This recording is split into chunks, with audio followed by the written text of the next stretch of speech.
For those of you tuning in right now, I'm here talking to Jay Luke, who is based in Scranton, Pennsylvania. Now, it's one of those things I can't just say singer-songwriter Jay Luke. I have to say singer, songwriter, musician, author, artist, visual artist. There's like, what don't you do? I wish I could cure cancer. Yeah, that'd be a good one. That'd Um, be a good one. That's kind of where we. yeah, I do quite a bit of things. But yes, I'm here with you on I want to say a Sunday morning on my end. I'm not sure where it's at on your end. It's Sunday evening, correct? Yeah, it's Sunday roughly 9 p.m. here, so it's 8 a.m. for you. So that in itself, thank you. I know 8 a.m. is not a popular time. For No, it's usually not unless I'm still up from the night before. There you go. Yeah, and you're wearing a New Yeah. York Dolls shirt with Yes, big Chinese love. writing on it, which is holy cow. Yeah, big love. I unfortunately, when I woke up yesterday, I had a gig, and one of my biggest heroes is a guy from a band called Hanoi Rocks.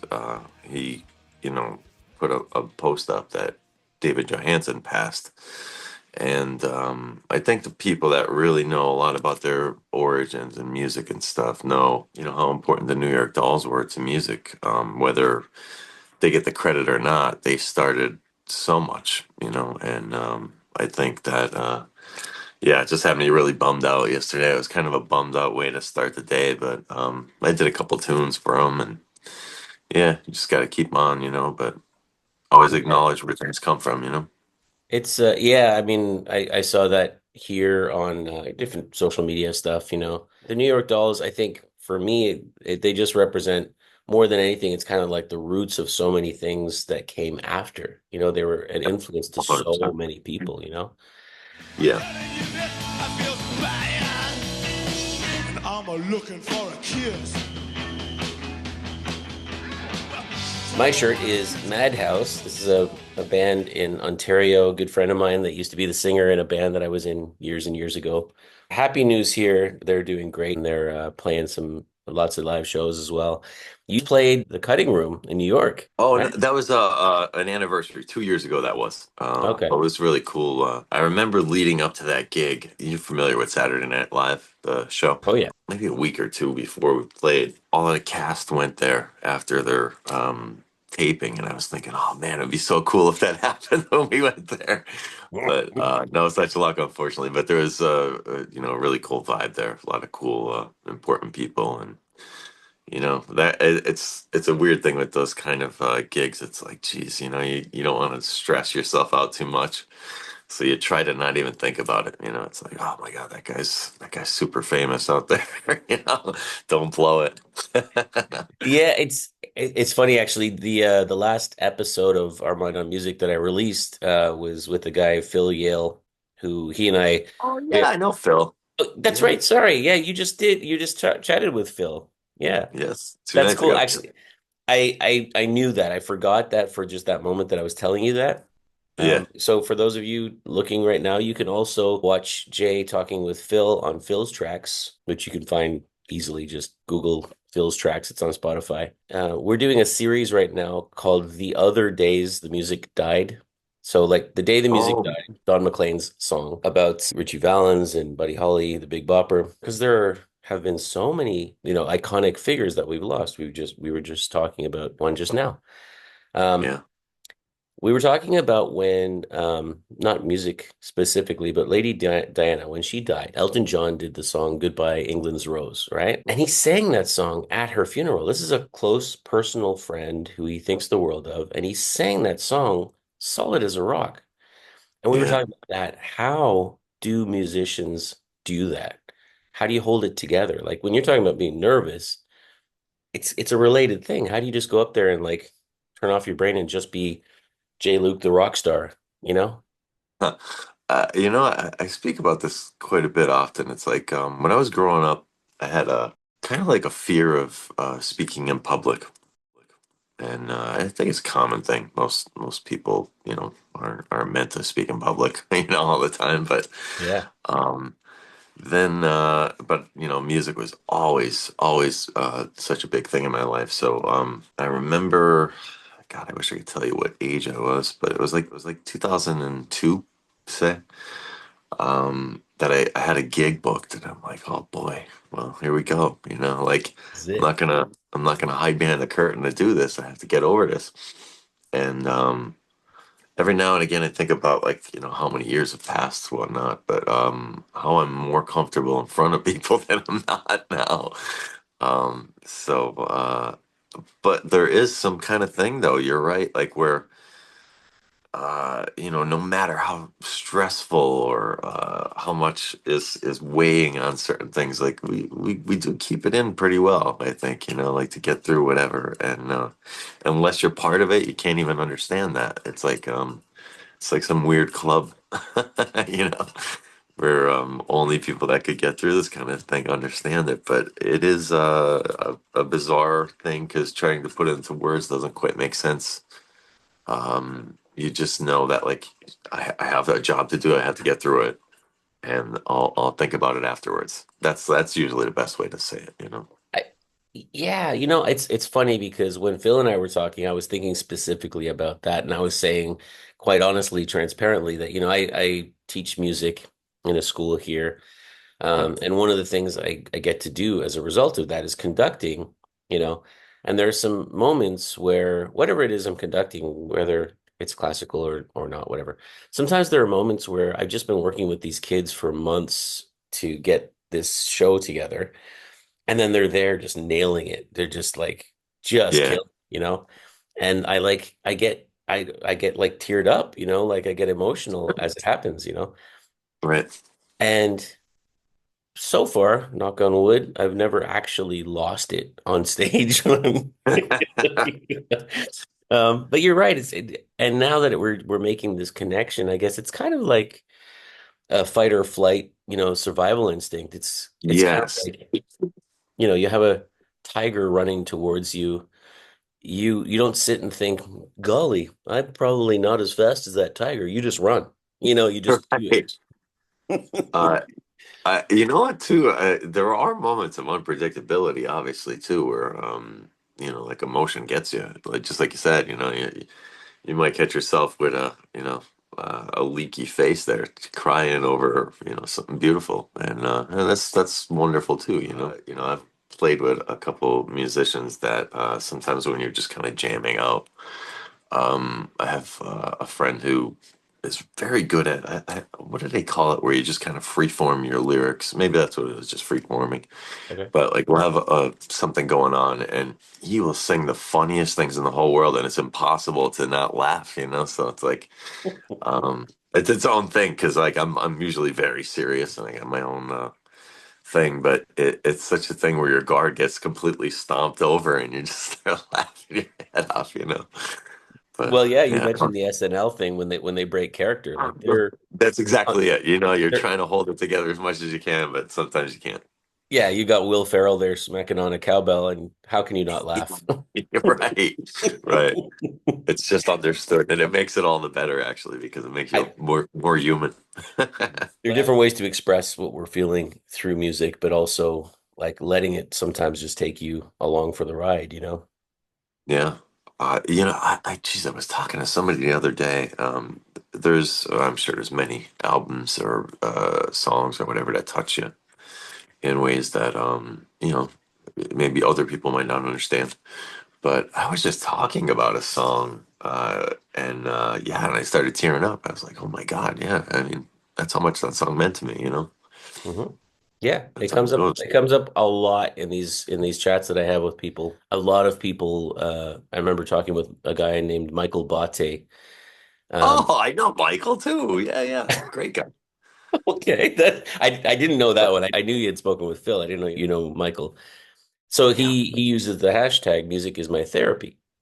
Yep. And we talked quite a while about that, about like, and I was saying that so many musicians that I talk to say exactly that. Like, why do we keep doing this? Like in the face of things like Spotify not paying people and YouTube demonetizing people and blah, blah, blah, blah, blah, blah.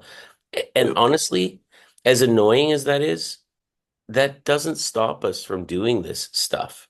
You just, Yeah. It doesn't. like, Gordon Lightfoot actually was in an interview years and years ago, and I remember really touched me when he was talking. It's kind of a terrible thing. It's like it takes hold of you and you can't stop. You can't stop writing. You can't stop creating because it's just it has to come out. Songwriting an extremely difficult gig. It takes a specific talent to do it. I've written now just over 400 songs, and it's hard on your mind, and you're obsessed with it, and you're driven to it. You're always just shooting for that ultimate quality of that perfect piece of material, that perfect poem. If you didn't love this kind of life, and it's kind of crazy for an outsider to think, like, why do they love this kind of life? Yeah. Um, Yeah. because it's so far in your blood, I think. Well, I mean, depending on the person, but like, I can't imagine just packing up all my stuff and just turning into a different career or something, because like Michael Bate, a lot of this, what we do is a therapeutic thing as well, I mean, I think that's why it feels so good to release something. You put out an album or whatever, and actually the best feeling is when it's out there and someone contacts you back and say, hey, that really got me through a tough time or something. Yeah. I can't imagine any greater reward in the world than that, because we may not see millions of dollars or record deals that give us Ferraris or whatever, but Mm. I think in a lot of ways that is the same. That's like the spiritual wealth that you get from that, because I know when I was a kid why I wanted to start writing was from a concept album that we talked about, and that may be where my love of concept albums came from. But it was that same feeling, like, oh my God, this got me through such a hard time. And I remember saying, I'm gonna start writing songs now. And that was it. It was game over after that. So I totally feel that. That's it. Like you really, if you when I think of people like we were just talking about influences and stuff, when I think about who has influenced kind of the most people, and I'm not trying to make some kind of list here, but Eddie Van Halen, I mean, who doesn't have him? Actually, Phil and I had a conversation that I'm going to be releasing a little bit later. It's called The Trinity of Rock Guitarists. And it's my whole theory of how Jimi Hendrix, Eddie Van Halen, and Prince. I was waiting for the third one. I kind of had an idea who the first two were. Prince, Well, I fantastic. did post this, and a lot of people had some awesome answers that I think I will mention in the episode because, like, they were such great trinities as well. I never understood like people that I would, kind of like grow up playing music with that don't play it anymore, or like they never.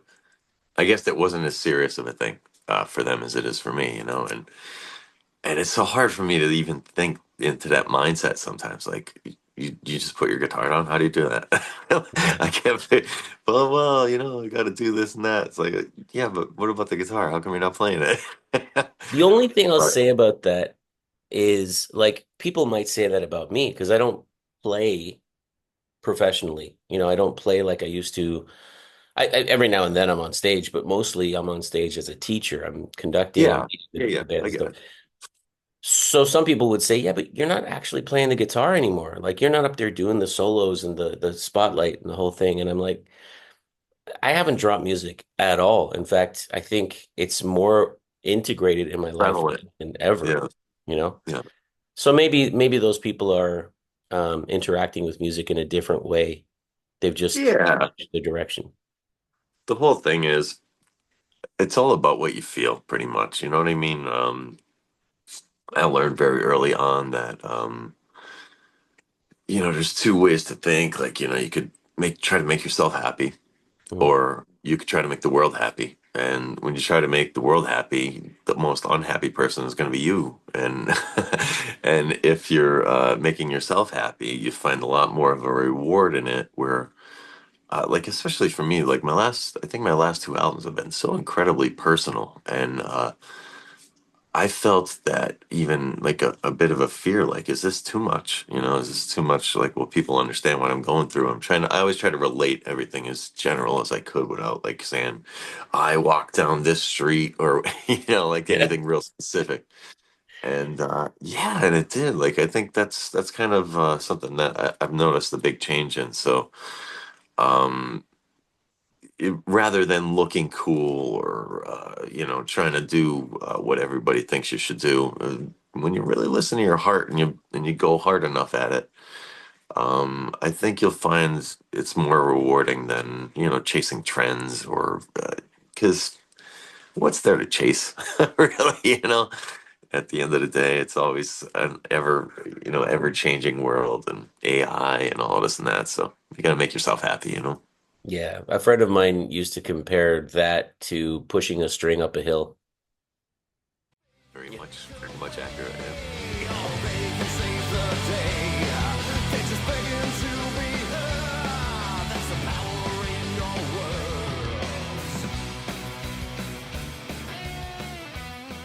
How conscious is it for you to, at some point in the writing process, say, okay, here's what I like just came out of my soul. This is what happened.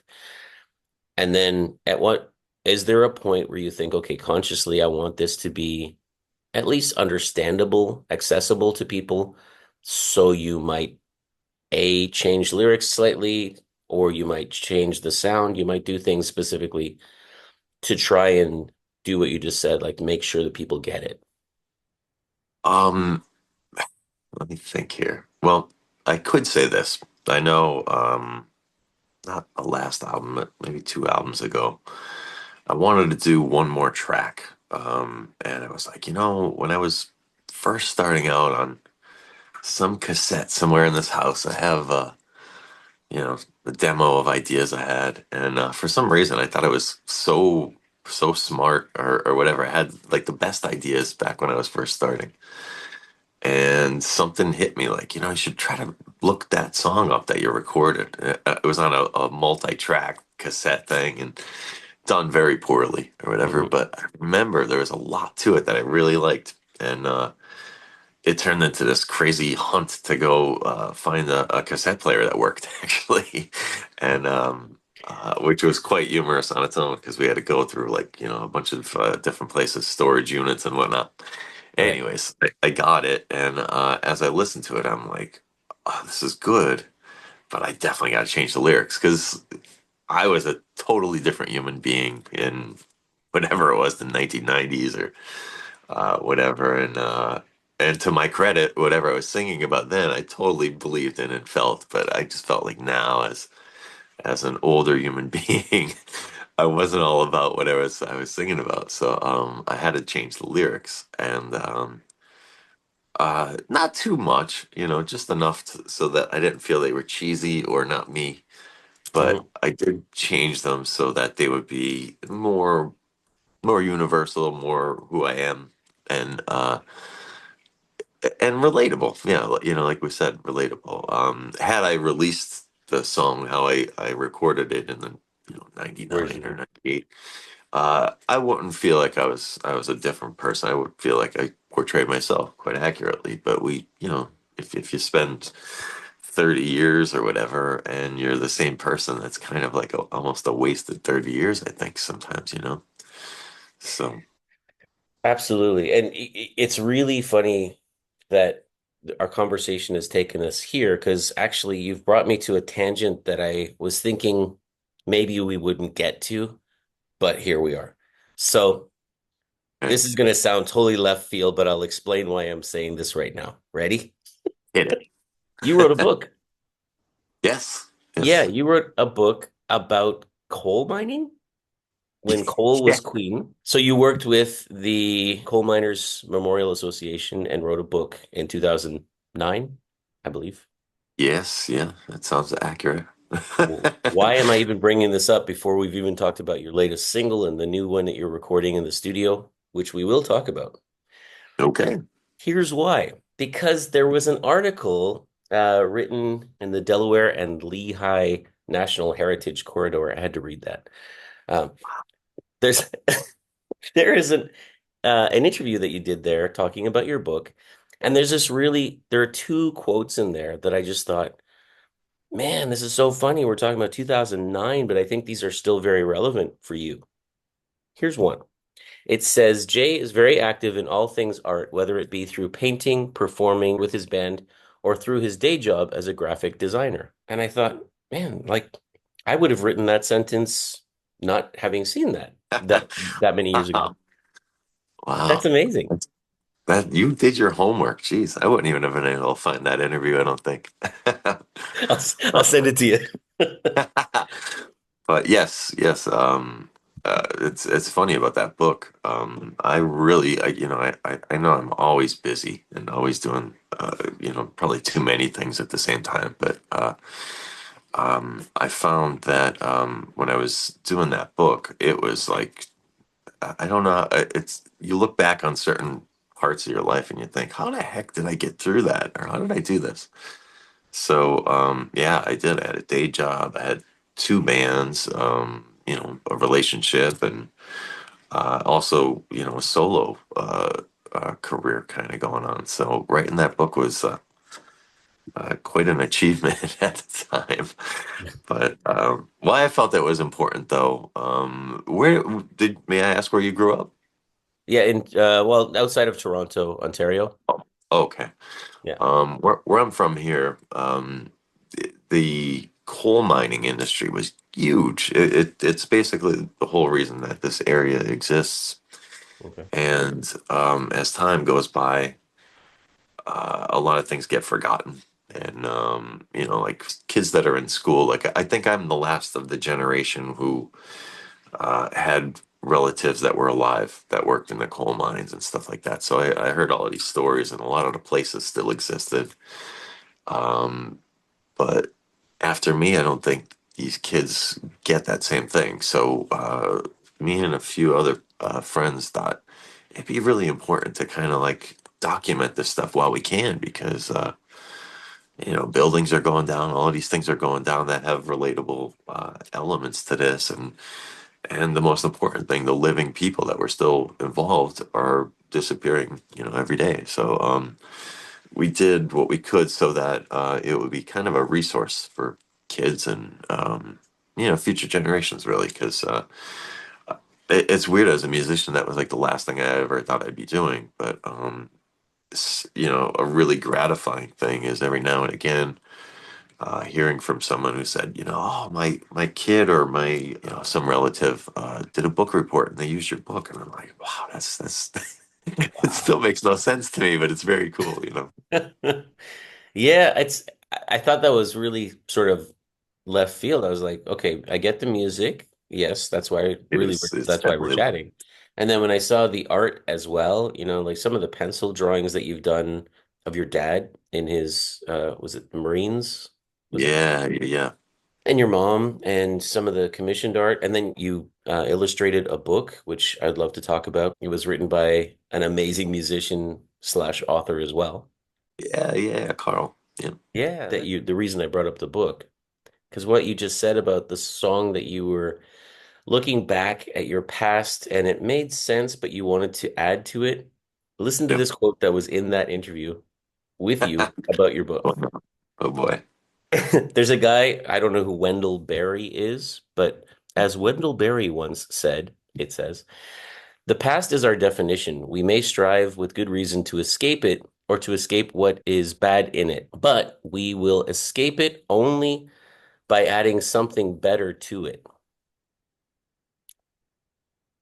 Oh my goodness. That's like what you just said in your own words. Holy cow. Very good. Yeah. That's good stuff. That's so true. Yeah. That's amazing. And that's what you just finished saying, which is exactly what you've just done. You've taken something that was cool from your past, and then you took who you are today, and instead of trying to escape it, you just added to it to make it better. Man, you nailed it. That's pretty Well cool. said. Yeah, yeah. She's the quiet girl with the loud mind. I could smell her perfume in my dreams like a clue she left behind. She's lost for me to find. I could see her if I was blind. Let's talk about what you're doing right now. So you just recently released your latest single, which is Tornado of Mistakes.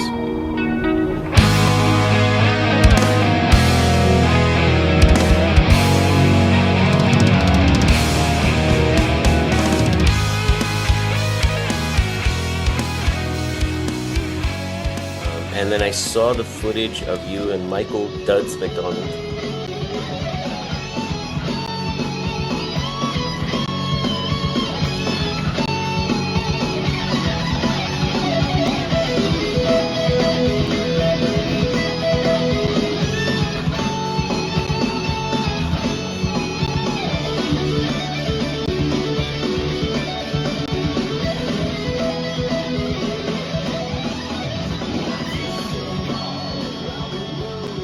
And you guys were recording second shift.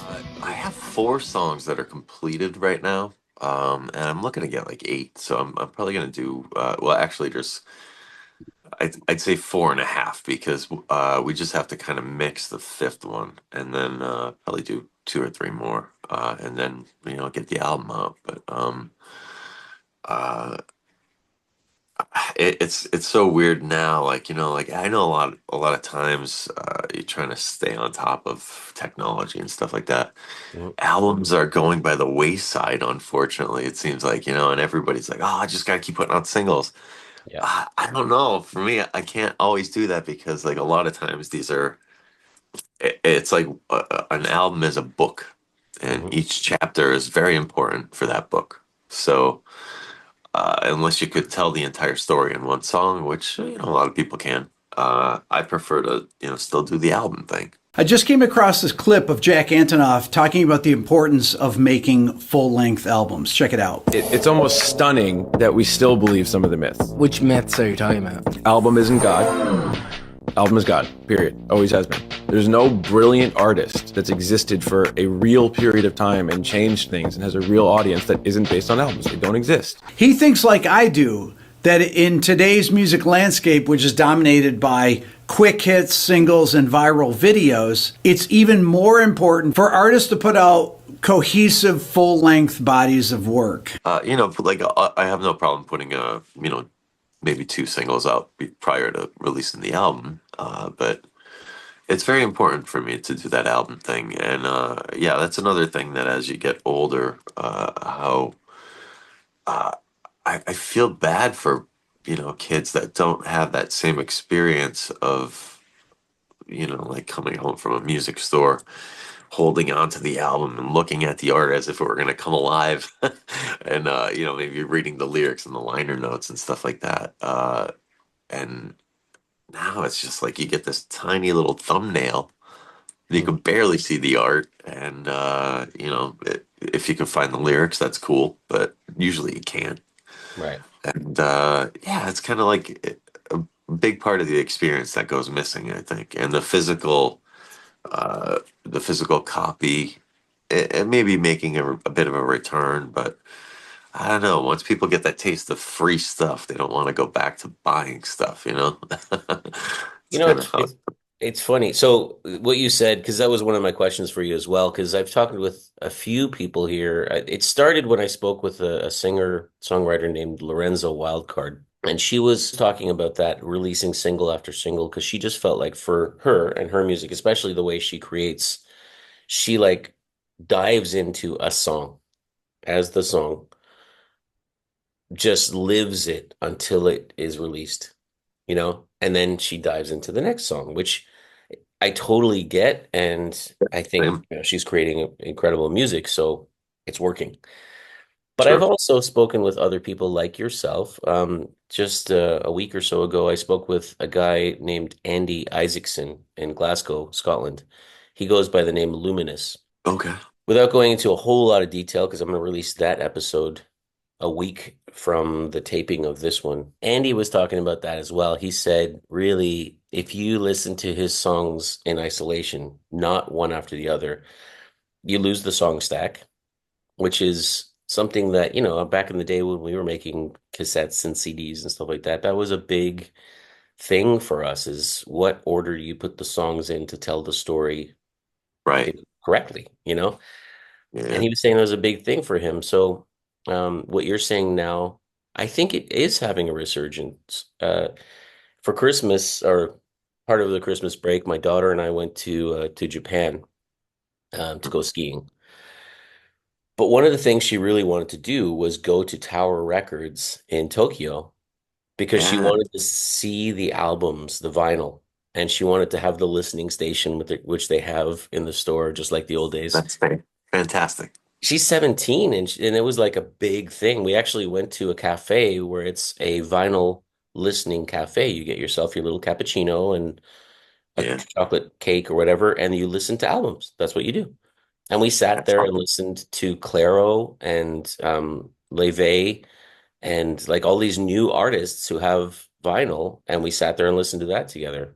And Herbie Hancock and um, Outstanding. we were talking about albums, and you've put out 4 albums at this point, right? Yes. Yeah. So it's about Actually, time. I'm Sorry? part of a I'm part of a band also called Reach for the Sky that has 3 albums, and we're close to finishing our fourth too. So it'll almost be 8, I guess, technically. But Oh, okay. Solo albums. Tell me if I have this right. 4. It's about time, 2018. Uh, Yep. Vandalized Memories, 2019. Alone in the Crowd, 2021. And then 2023, you had Me and My Demons, Yes. Accurate. which that album, not in 2023, but that was my first exposure to your songs as as a musician. I've heard other stuff since then, of course, but that was like the first that I heard of your music. Tornado of Mistakes is the latest release. So this will, obviously that'll be part of the new album, and I'd say for the better part, it's halfway done. Oh, We're over the wow. Okay. halfway mark, and now it's just basically finding time to get back in there to, well, time and money, which the two things that seem to be man's greatest downfall sometimes.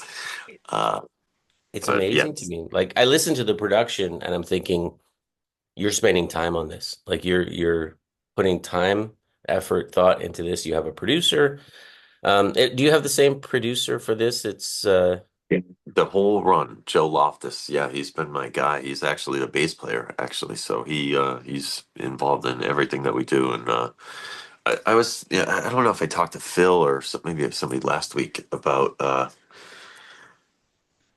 sometimes when you work together with the same people, you could either get really tired of each other, or you kind of just know what works and what doesn't work. And I've been very, blessed with that, the production end of it, where we just kind of know each other's moves pretty well, and we have a formula that kind of works. And I know it's sometimes a hotly debated topic about songwriting, like what comes first, whether you do the guitar or the lyrics or whatever. And I always feel like the lottery is when you can do both at the same time, which happens few, but not impossibly, not an impossible scenario. But however it goes, when we do record it, I feel like the formula is always the same as far as the recording ends. It's like, lay your guitar down, a rough vocal, get your drum in there, and then the bass, and then tidy up the vocal and a smashing lead guitar, and then you're you're in business. yeah, I could definitely argue both sides of that because I have played with people before that we just knew. I think of a band that I was in when I first, shortly after I came to China, I met these other 2 Canadian guys, 3 guys. Sorry, we started off uh, as a quartet, Uh-huh.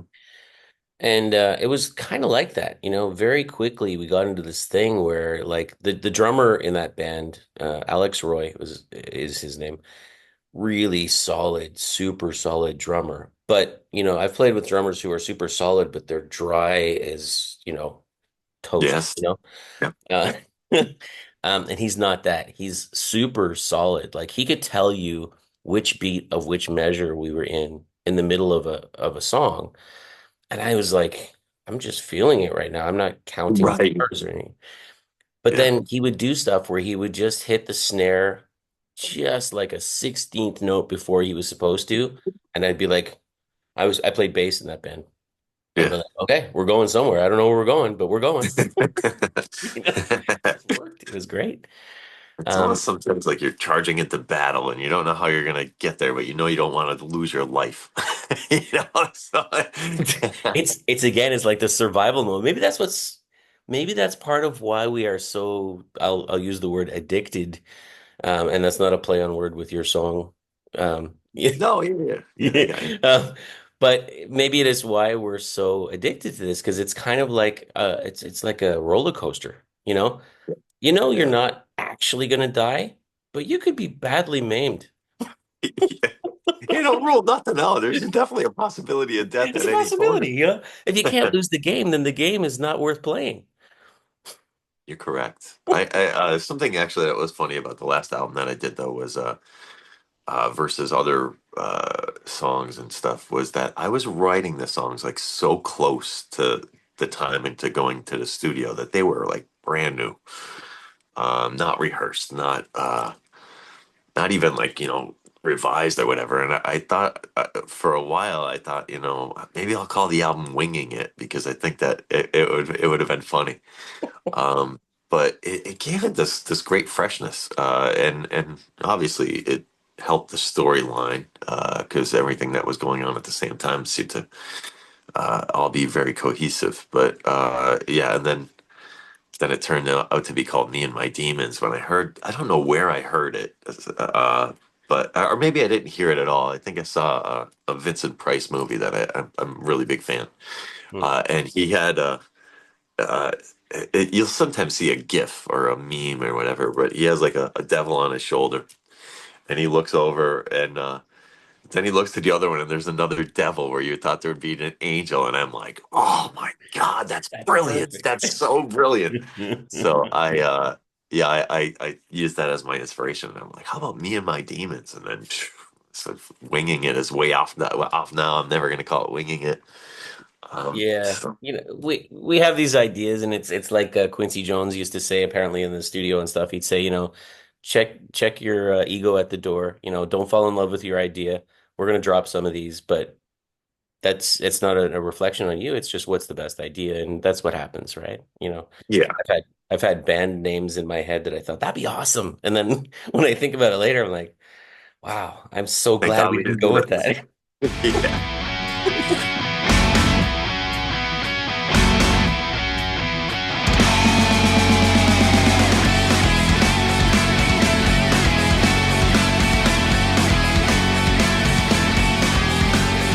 I've been awake for days, lost in a foggy haze. I search for answers, search for reasons. Regrets of every chain, it's left me tied to blame. I'm losing time, I'm losing season. You were talking about, people's perceptions of your song. You were saying that, like, letting people have their interpretation. It made me think of an interview that I watched with Alfred Hitchcock. Alfred Hitchcock was talking once about how he constructs scenes in movies and stuff like that. How does he make decisions? And so he used this one example. He said, imagine you see four people sitting around a table and they're talking about just mundane things. He used the example of baseball. They're talking about baseball. Suddenly, a bomb goes off, blows the people to smithereens. And he said, so what do people get? They get like a few seconds of the shock value of that. Now take the same scene and tell the audience there is a bomb under that table and will go off in 5 minutes. Now, those people are having the same conversation, but their perception is it's vital that they're only talking about baseball. It's the last 5 minutes of their lives. But the whole emotion of the audience is totally different because you've given them that information that in 5 minutes' time, that bomb will go off. So I think that's really cool that you did that exercise with people, allowing them to tell you what they thought your song was, and then Yeah, not telling them if they're right or wrong. I don't think enough people get a chance to do that. Very cool, the whole thing is that's rewarding again on its own, because uh, you get to hear certain perspectives that you would never have thought of. It's like, wow, I wrote the song and I would never have thought of that. But yes, very cool. And I think of my own thing, like where certain songs I love. I think of, oh my God, I took this from that, and then I'll hear the artist talk about it. It's like it's not at all what I was what I heard, but I don't want that to be something that deters you from it or whatever. So. From the moment that he was born, he started crawling to his doom. Always took chances, failed at romances, then he fell into his doom. To the world he was despised, 'cause he failed to compromise. Live life on the run, die when life was still fun. As a music teacher, a lot of times I say, music has a lot of math in it. But that doesn't mean that music is a science, because if it were, it wouldn't be what music actually is to us. Like, why does it matter to us? That's how it works. But why does it matter to us? And that's when I say, like, music is more like magic, because even if I tell people the mathematics of what we're doing, when I do it, they still get teary-eyed, or they get excited, or they can't stop moving their foot or dancing, you Yeah. know? There's always this unknown or this uh it could change at any moment kind of thing. you know so it's awesome.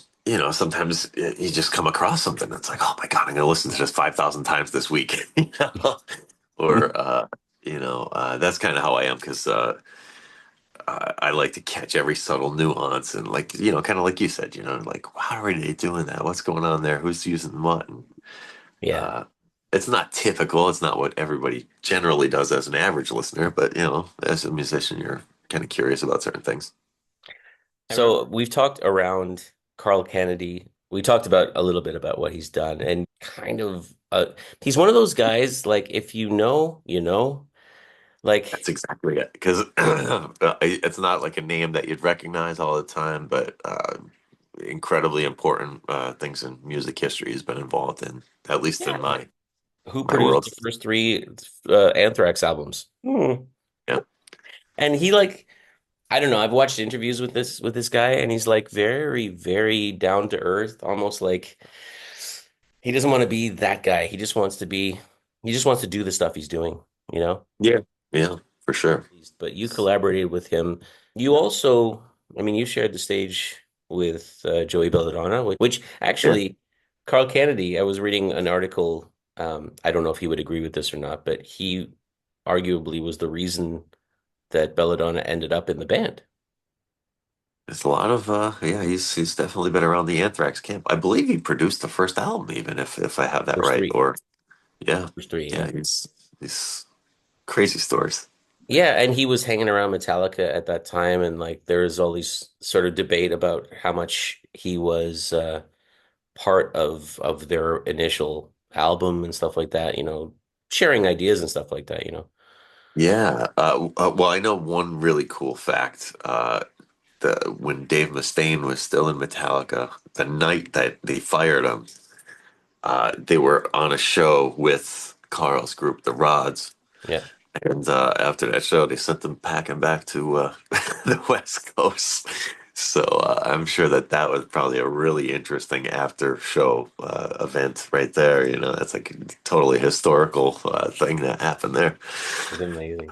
You also illustrated his children's book. It Yeah, was Carl and the Shiny Red Drum Set. correct. Yeah, he approached me and said, would you be interested in doing this? I said, I have a thing where I can't say no. I have a problem saying no. So I'm like, yeah, definitely. Yeah. No matter how busy I am, sure, we'll take on this Let's fit big that in. task. Why not? And yeah, it turned out pretty cool. Actually, like I thought it was going to be just a project that came and went, but yeah, a lot of people are into it. And there's another thing that just kind of came where it's like, kids book, what? Yeah, what a bizarre thing, but it worked out, and yeah, we had a good time doing it. And he's done some stuff with me in the past, so I think he's going to be working with me on the rest of this album. So Wow. I'm So looking forward to that. It was a good trade off. I did the book, he's going to do the album. So that's the plan, anyway. He played on It's About Time.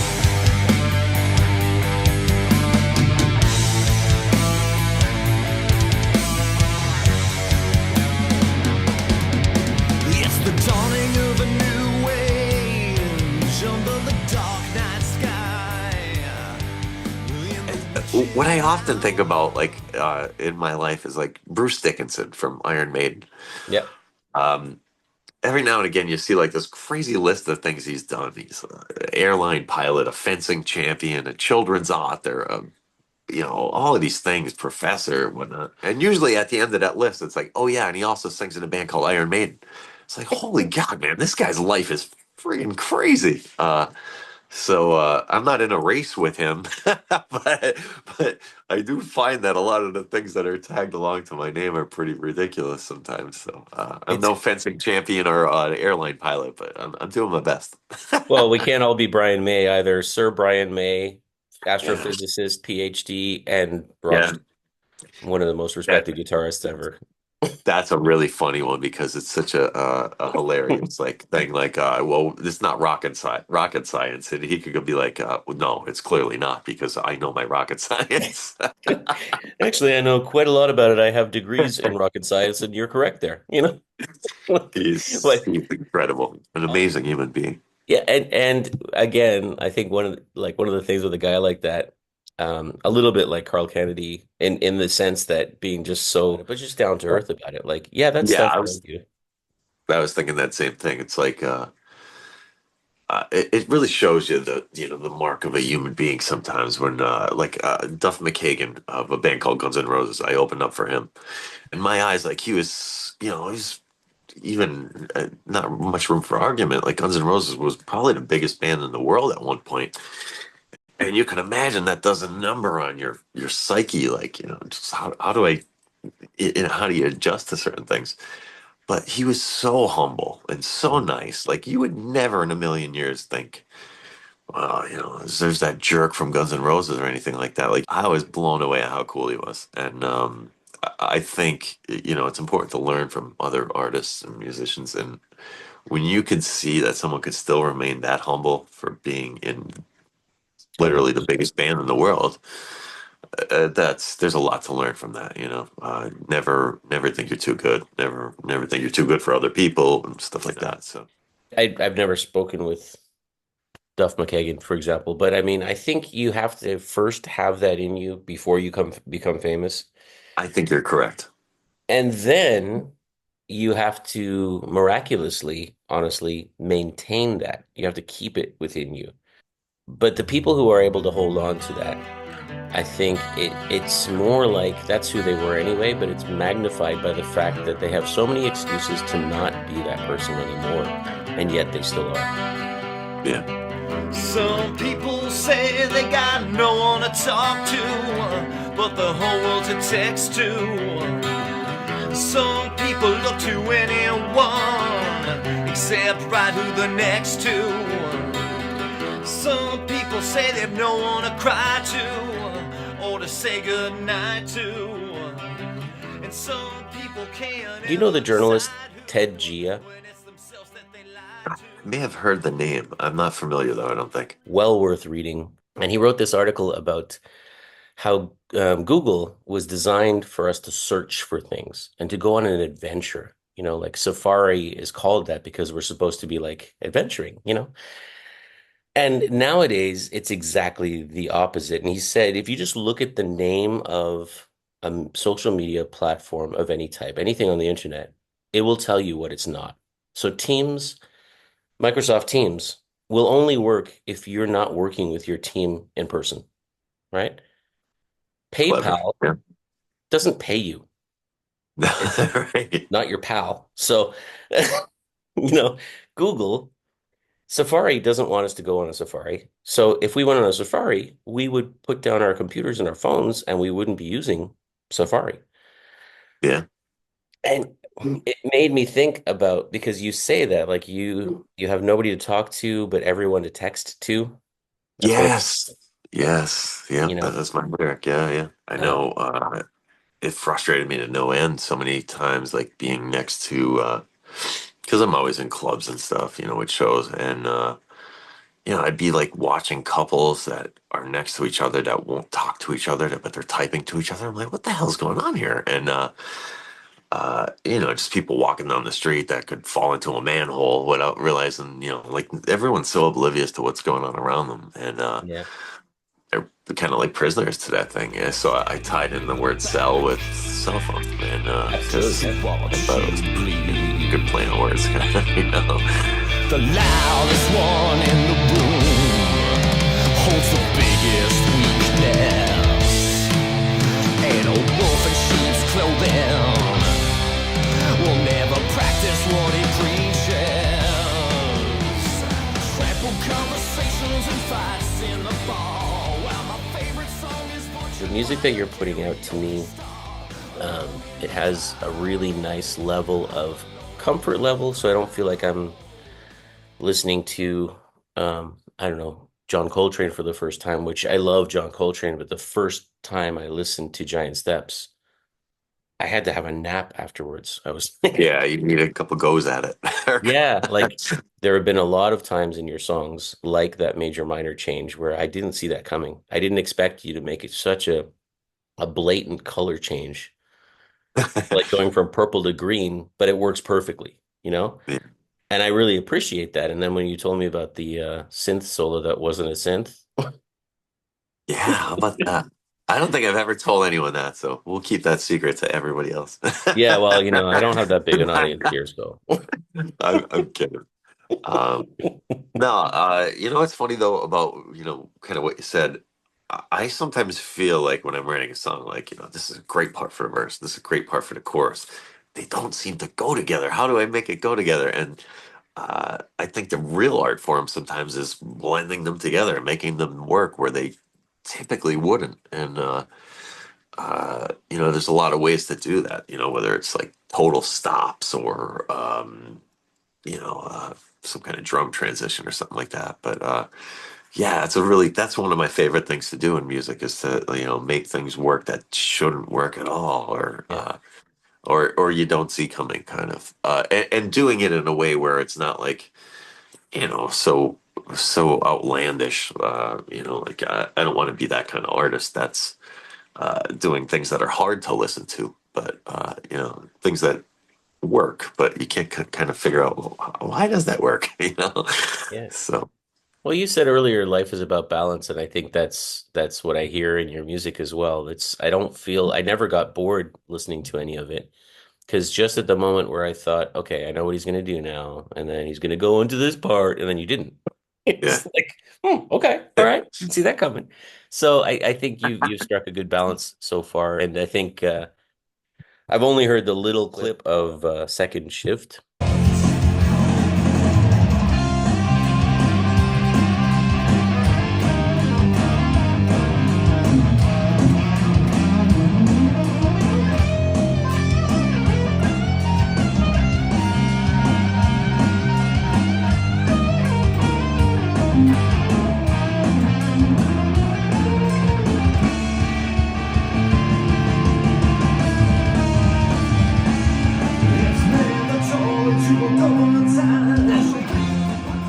yeah, it's weird because I'm trying to figure out what's going to be the next like single or whatever, but I'm pretty sure I'm gonna call the album Afterlife Crisis. So I'm still actually writing the title track right now, so I think that may be the single because it's gonna be. I just thought it was such a good. It was like the Me and My Demons thing. It's like, oh, it's such a good title. I have to do that. So Nice. All right. Well, I look forward to hearing more. I've really enjoyed what I've heard up to this point, and I love, to be honest, I heard from like the 2019 stuff to now kind of an evolution, like we talked about, that thing about how little by little you're becoming a new you kind of thing, like not to say that you've changed who you are. No, it's not like that. But you grow, you evolve, and I've heard that as I listen to the music over time as well, which I've really enjoyed. So If you hear that, I know I'm doing my job correct. So that